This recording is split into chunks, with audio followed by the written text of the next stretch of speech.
શ્રી રામ જન્મોત્સવ નિમિત્તેની નીકળતી શોભાયાત્રાના રૂટ પર મહુવા પોલીસનું ફૂટ પેટ્રોલિંગ.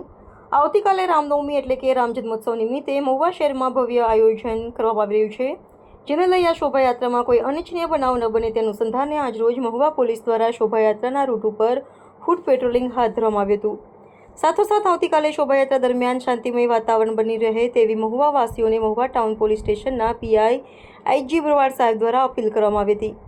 રામ જન્મોત્સવ નિમિત્તે નીકળતી શોભાયાત્રામાં ડીવાયએસપી, પીઆઈ, 32 પોલીસ જવાનો, 40 હોમગાર્ડ જવાન, 16 એસઆરપી જવાન, 3 ટીઆરબી જવાન સહિત અધિકારીઓ દ્વારા ચુસ્ત પોલીસ બંદોબસ્ત ગોઠવવામાં આવ્યો. શોભાયાત્રાના રૂટ પર ડ્રોન દ્વારા ચુસ્તપણે નજર રાખવામાં આવશે. રિપોર્ટર રાહુલ ચાવડા, મહુવા. 25ના રોજ મહુવા ટાઉન વિસ્તારમાં ભગવાન શ્રી રામની જન્મજયંતિની ભવ્ય ઉજવણી થનાર છે.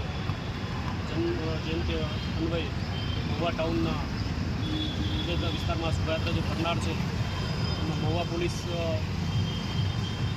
વ્યવસ્થિત પ્રમાણમાં બંદોબસ્ત રાખવામાં આવે છે, જેમાં ડીવાયએસપી કક્ષાના અધિકારીશ્રીનો મહુવા ટાઉન ખાતે કેમ્પ રહેશે. 1 પીઆઈ, 2 પીએસઆઈ, 32 જેવા પોલીસ માણસો, 40 હોમગાર્ડ, 100 જેટલા એસઆરપી જવાનો અહીંયા બંદોબસ્તમાં હાજર રહેશે. બંદોબસ્તમાં ટ્રાફિક નિયમનની કામગીરી સાથે સાથે શોભાયાત્રાના રૂટ ઉપર જે નડતરરૂપ જગ્યાઓ જે ટ્રાફિક નિયમન છે તે જગ્યા પર વિશેષ ફિક્સ પોઈન્ટ મૂકવામાં આવ્યા છે. આ સાથે શોભાયાત્રાના રૂટ ઉપર ડ્રોનથી પણ સર્વેલન્સ કરવામાં આવશે. શોભાયાત્રામાં જે સામેલ થનાર ધાર્મિક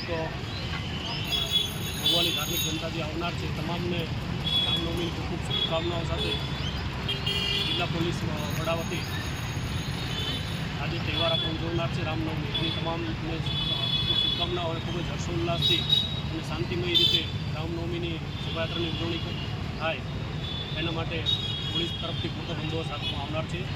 આજરોજ બંદોબસ્તનો જે રૂટ છે શોભાયાત્રાનો, એ રૂટ ઉપર પોલીસના તમામ માણસો દ્વારા, અમારા સાથી પોલીસ અને બીડીડીએસ ટીમ દ્વારા દરેક જગ્યાએ બીડીડીએસ ચેકિંગ અને રૂટ ઉપર માર્ચ કરનાર આવનાર છે. હાય, હું છું ક્રુઝિન સિંઘાનિયા. આપની આસપાસના સત્ય સમાચાર જાણવા માટે જોતા રહો દીવ મિરર ન્યૂઝ.